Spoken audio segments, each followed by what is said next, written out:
There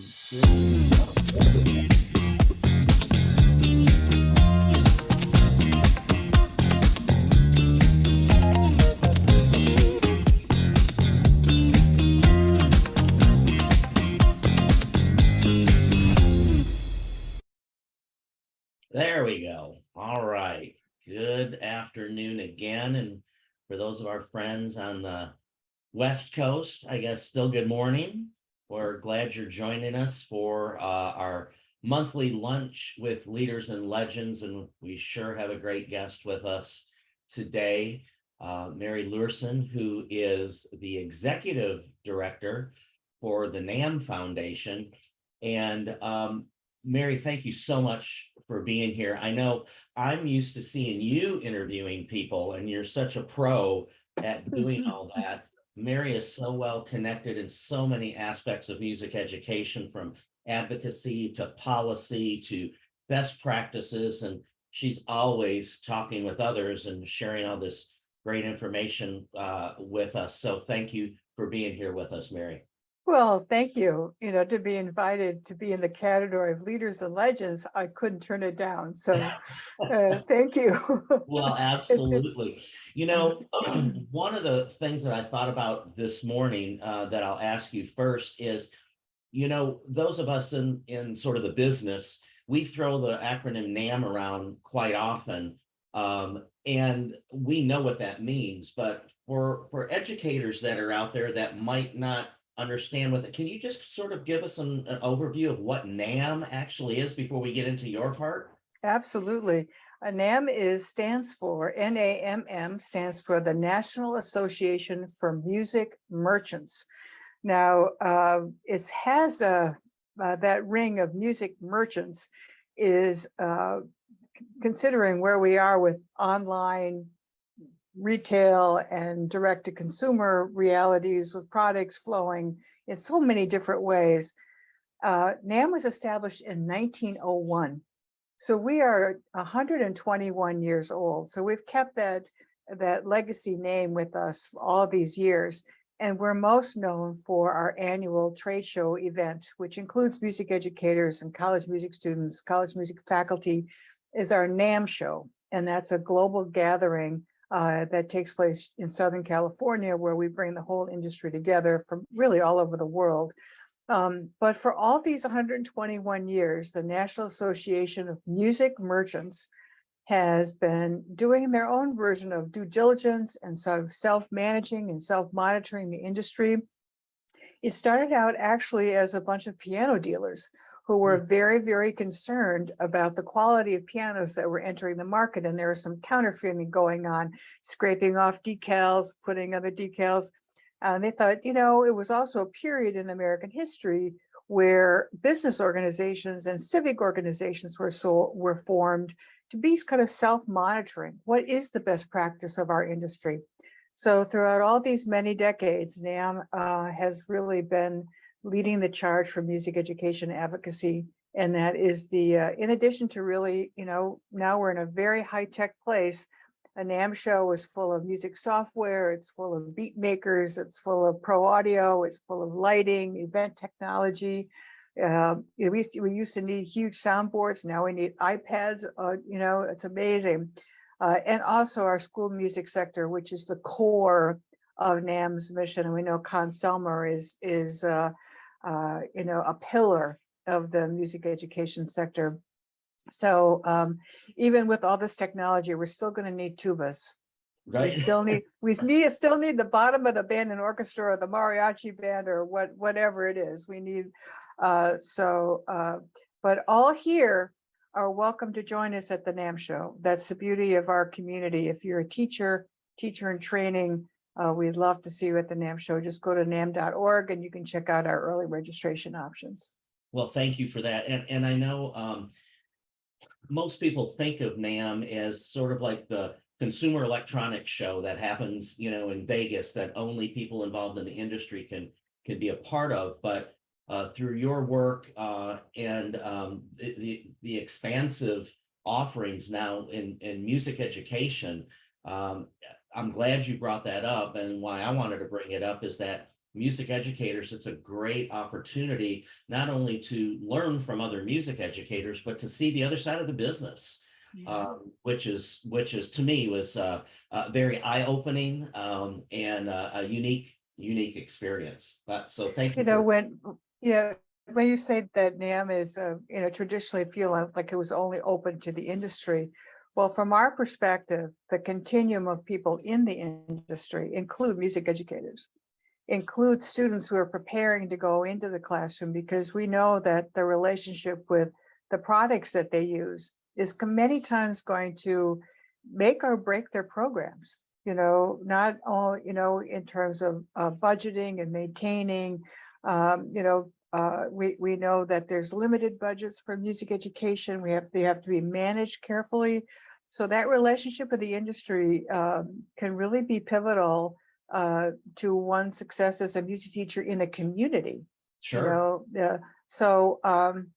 Gratefully we're all together at this time, all of us, Conselmer particularly, many other NAMM member companies, our music education associations on the state and national level.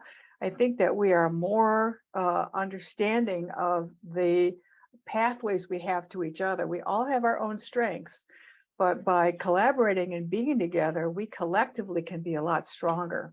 That's right. We all need So, each other. We yep, all need each other to make it. absolutely. Yep. So tell us a little bit about you, about your background, and what led you to NAMM and specifically the NAMM Foundation. Yeah.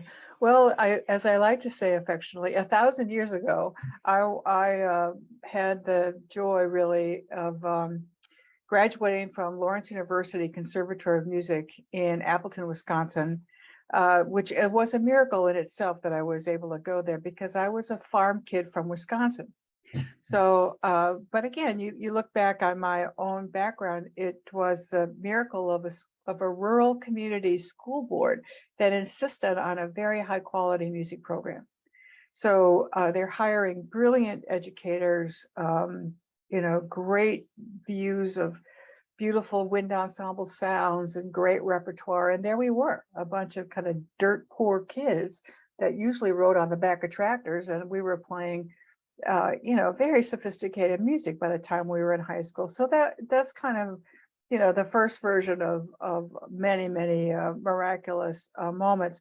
So I graduated, I was a flute, music ed major, but also performance, very strong in performance. And I taught right away, and then I went to graduate school. And then I taught music education for 16 years, all in the instrumental and a little bit of general music.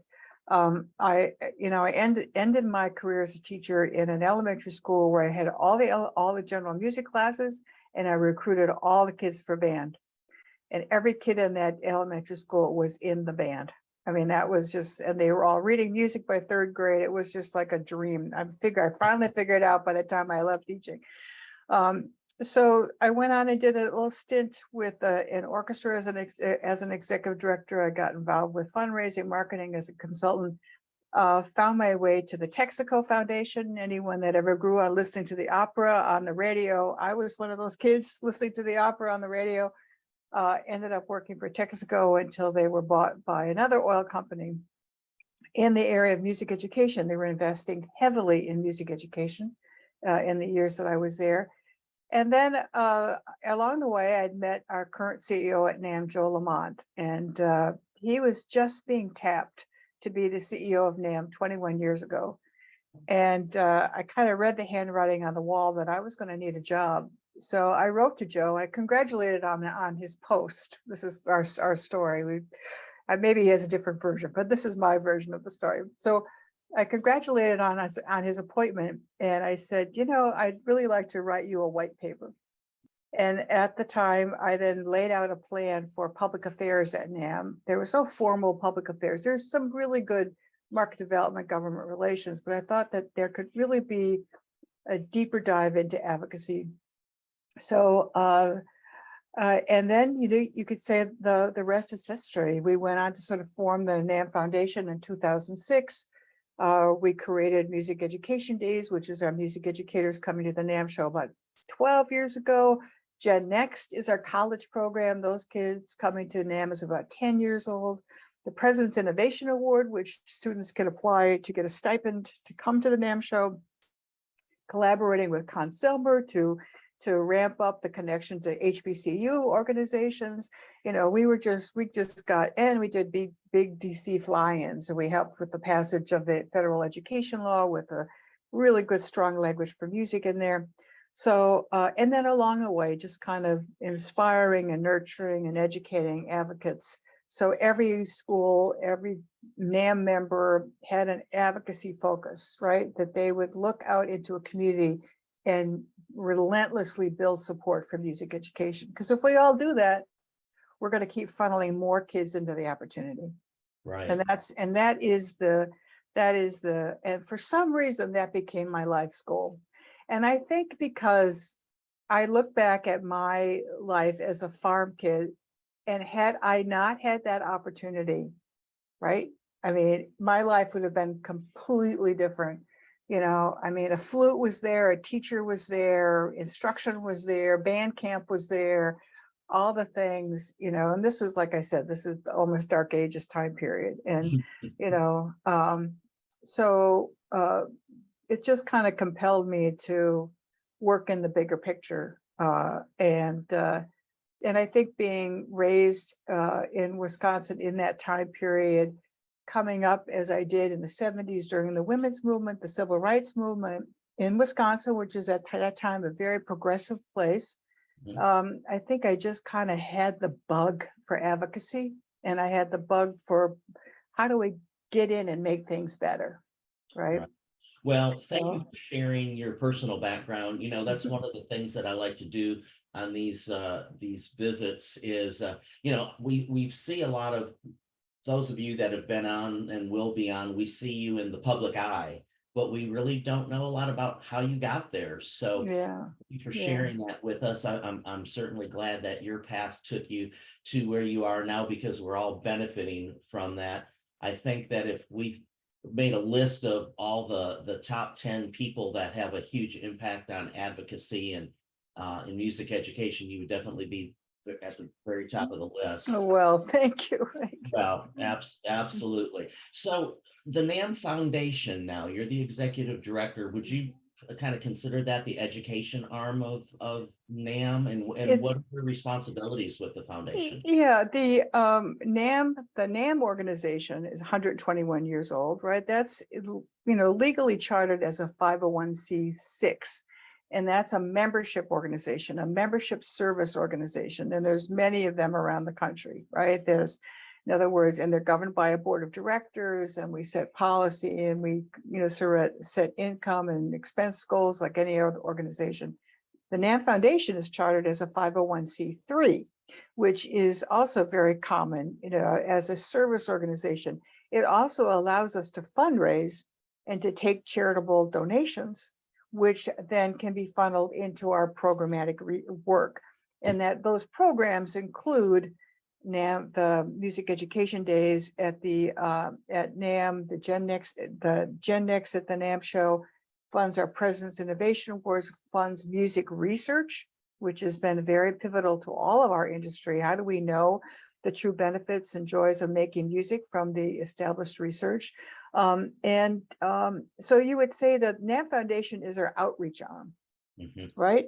That's our service arm. That's where we're reaching, and NAMM members use those resources there. We also educate about advocacy. So NAMM members are using the resources and they're using them in their communities, and where the NAMM is focused on membership value, getting people to improve their businesses, come to the NAMM show, get business to business training, a NAMM show where people network with product and ideas, and you know, so it's really a wonderful compatibility between these organizations. Now, when NAMM's trade show, going through decades of a tremendous amount of success, then funneled funds over to the NAMM Foundation.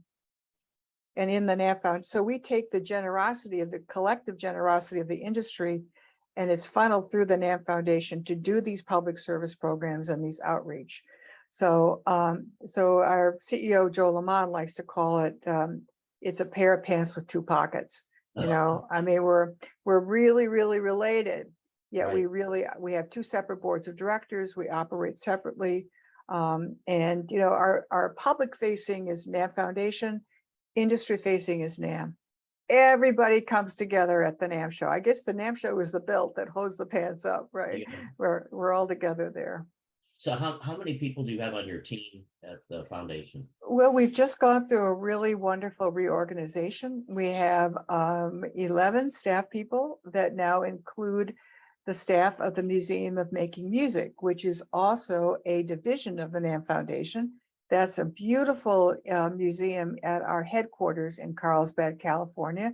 Serves about 40,000 people a year coming through on tours, hands-on music making experiences. They also host a New Horizons band and a New Horizons orchestra at the museum.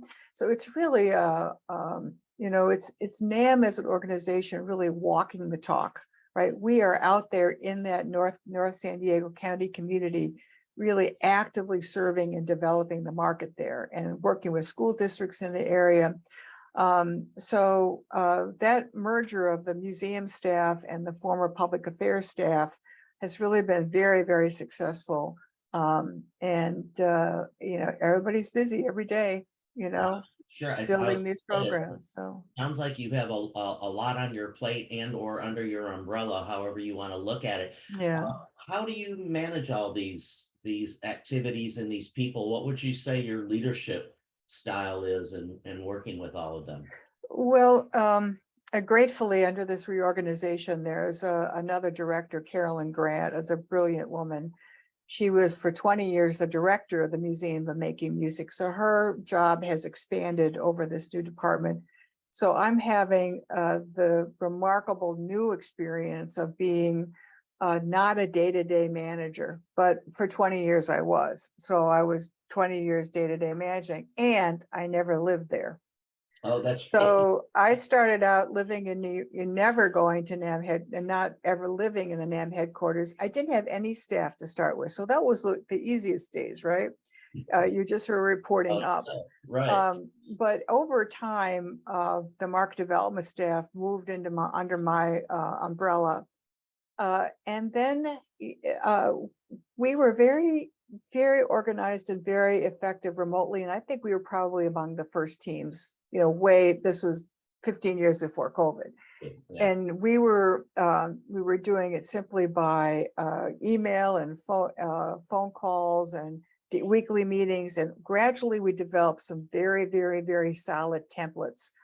I'm really a template believer. In other words, we don't keep reinventing. We keep improving. Mm-hmm. And every now and then we have to stop everything and create something new. It's not like but this idea of building on what we know and expanding and improving and going back and being thoughtful about it. I mean, we started to grow very quickly with these programs, Music Education Days, Gen Next. They started from nowhere. President's Innovation Awards, Women of NAMM programmers underneath the NAMM Foundation umbrella. You know, these things were just like, but we were building template by template by template. We had templates for programs, and how do we work with partners? Because we're very partner specific, collaboration specific.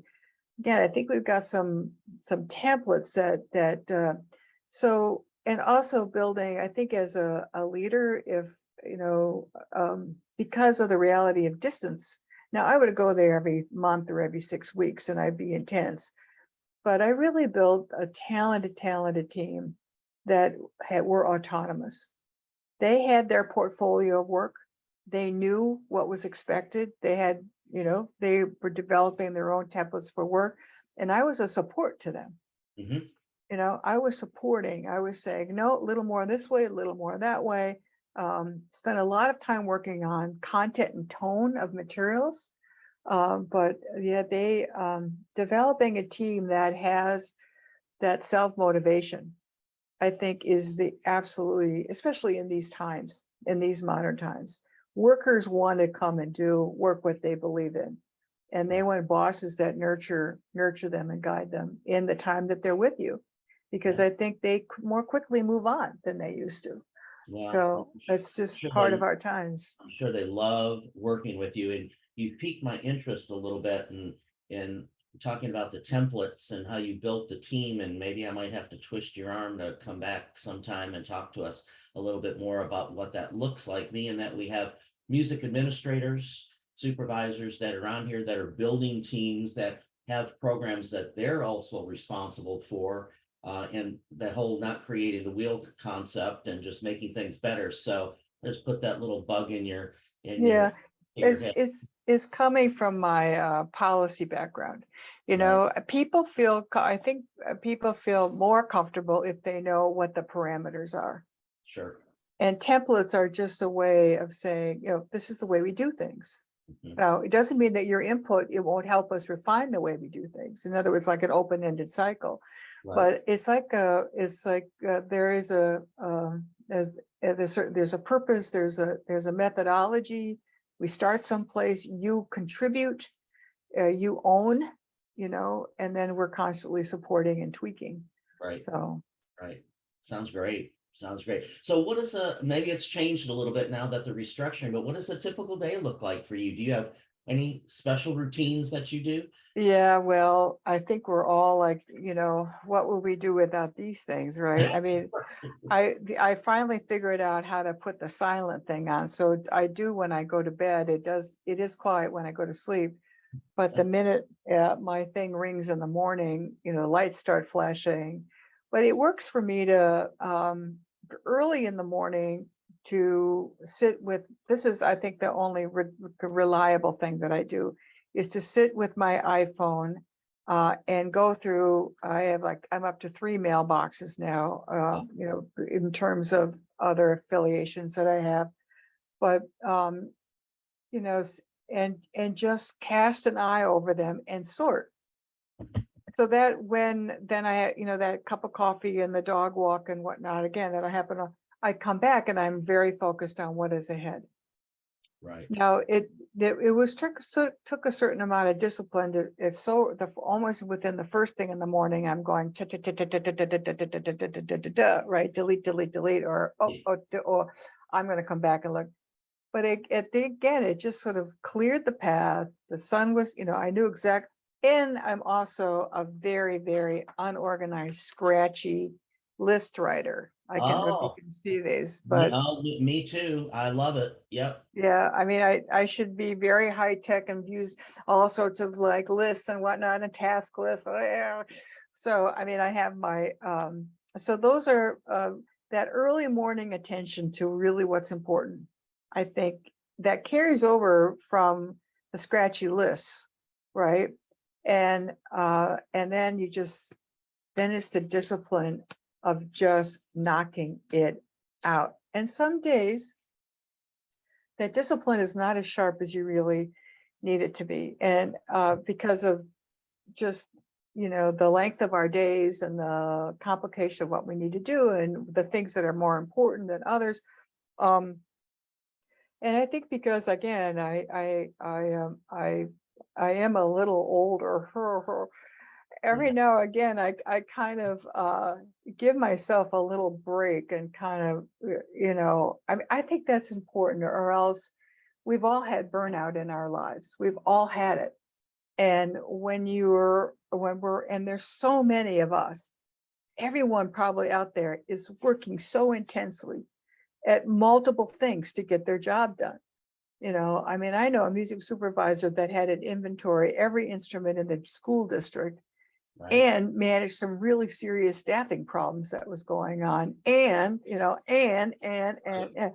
So I think it's very important to give yourself that grace to say, you know, I'm just going to slow down a little bit today. I'm going to knock out 6 things, but 20 things, I'm going to focus on what really matters. And again, that's why that kind of sorting, every 24 hours, there's a sort going on, Sure. you know. Well, I think that's really good advice. You know, I think in the past, people thought that people that could multitask, that was a really good thing, but when you're multitasking, are you really doing justice to the things that really need to be done? I don't know. I guess some people are Yeah. better than others, but And research has told us we really can't do that. yeah, If you want to cognitively hurt yourself, You Yep. try to have like one thing here and one thing going there, you know, so. I know. Well, quickly, tell us, and because I know I believe this is just happening now, not being in a school district any longer. I don't necessarily get all the communication, but tell us about the best communities in music education. While that is, that's such a source of pride for so many districts. And you look on Facebook, and when it happens, I mean, it's just flooded with, look what we got. So tell us about that. I'm so proud of that program. We are in our 24th year. Oh, And there was along the way, there were so many kind of moments where everyone was saying, you're still doing that, you're still doing that.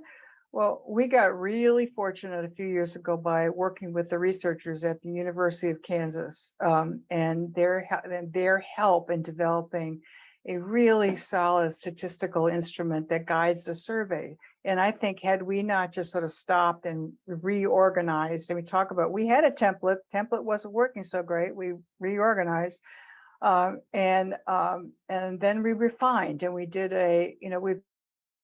of that survey, and during COVID, we did another version of that survey. So the fact that we're trying to really serve the music education community and at the same time get genuine, authentic data from their programs. right. So we just launched it again. It'll just in the last week or so. Right. We've actually added a required supplement called More to Start. We want to get in this post-COVID year. We want to understand how we're catching up and what are the obstacles to students starting instruments. Are they starting instruments outside of the traditional band and orchestra instruments? We just want to capture some of that data. And then at the end, that the announcement happens in April or so. Yes, we just want to blow out the edges. We take the news of this to members of Congress. We write to governors of every state and tell them what districts in the state have gotten the award, because these programs deserve recognition, national recognition. And we're just one little step in that process to make sure these programs get the recognition they deserve. But you may think it's one little step, but what I can tell you just from what I've experienced on the outside looking in, it's a really big deal. So thank you for allowing them to receive that recognition where recognition is deserved. It's a huge thing, and just another thing that Mary Luehrsen has under her umbrella. And well, I have to, I've got again a wonderful team at NAMM that manage and oversee these programs, and again, refine the template of these programs year to year to year to year, where it's like the ship is sailing and we're just kind of trimming sails, maybe take down a sail, put up a new one, take the boat out of the water every now and then, scrubs the stuff off the hull, but we just and luckily when you're doing things quote unquote with impact. I didn't say right, did I? I didn't say right. When you're doing things with impact, again, this is probably in the leadership side. When you're doing things with impact, part of the responsibility is not to keep it going, not to repeat, because we're not a repeat culture. right, We're give me more, give me new culture. right. So how do you keep something moving steadily forward, and it feels like it's relevant? Sure. And then it's still by being relevant, you simply have impact, right? The minute it feels the same old. Now I credit NAMM too for constantly reinventing the NAMM show and trying to serve its members in the current time. And that's what we all need to do. So sorry, I'm getting a call here. No, that's it. Things definitely feel different for a lot of obvious reasons that have happened these last couple of years. So I think it's important to keep reinventing. So what's next for you? What's next for me? I think that we have a wonderful year ahead. We have a NAMM show in April. We're working on NAMM show. We've got a wonderful new idea that's going to be happening at the NAMM show in April for music educators and college music students. We'll be announcing that in about a week or 10 days. We'll make sure that gets onto the Conselver social media. Again, kind of energizing all of us. And then to support NAMM to get back to our regular January cycle of January NAMM shows in 24, 25, 26, ad infinitum is the as long as our world stays stable. I've had a long-term my personal myth, I guess. I've always thought I would want to go back to teach music. Really? And I'm telling myself these days, you said, you really better get at that idea, or else no one's gonna want you. I don't care No, what, that's not true. well, it's hard to teach kindergarten when you can't get down and sit in those little chairs, Well, you can get down, you just can't get back up. Right, that's right. You need a special machine to get yourself back up. But I guess I would say that I'm really really committed to NAMM for the near term as we rebuild post-COVID. Like every organization that had to skip its main conferences, we are in a very important climb out and to serve the industry and to really make sure that music education continues to expand. And I think we're getting some good indications that we're still headed in that direction. COVID was a very scary time. I never thought I would have to worry about particles. I never thought that playing a clarinet could kill you because of the particles in the air. Thank goodness NAMM funded some research together with the National Federation of High Schools that made sure you could mitigate that concern. So I just want to be part of moving forward into some kind of stability for all the things that we've all worked on together.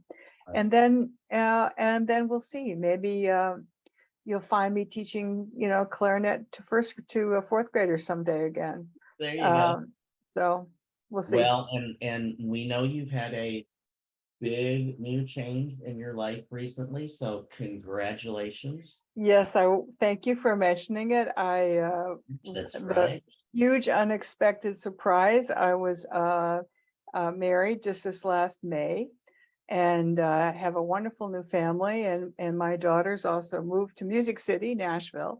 Okay. So there's a lot of changes. So well, we're all very, very happy for you. And thank you. I hope our viewers, if they haven't heard anything else, I hope what they can take away is that NAMM is a huge resource, and the NAMM Foundation is a huge resource doing so much good work for everybody that others may not really realize.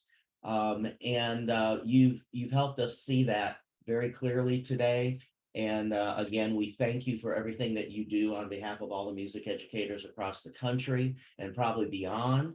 And I know how busy you are, and I'm glad you were able to put that phone down for 30 minutes to speak with us today. No, and I can't thank you enough for everything that you've done. You are really. When do we get to interview you as leaders and legends in the industry? You know what? Call me up. I'll do that. Everybody says, where is that beautiful restaurant you're at? I'm like, well, hopefully someday we can have lunch at this beautiful restaurant, but for right now, it's just a background. Right. It's there. It's out there somewhere. We all should be meeting at it. Right. So thank you. Thank you for today. What are your lunch plans today? Well, I just ran in the house from, I guess one of the things we all have to do at every age, but I have a driveway workout. So I was out pumping 20-pound dumbbells on a driveway this morning. And then I ran in, and gratefully, because I do have this wonderful new husband, he had a warm plate of food waiting for me as I dashed up to upstairs to meet with you online. So, but I just have to give a shout out to the whole team at Conselmer.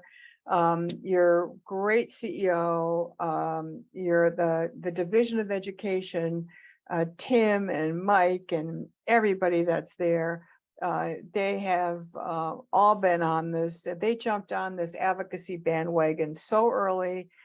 and they kind of, rebuilt the wheels of the advocacy, and the Conn Selmer Institute have been so generous to have NAMM leadership there.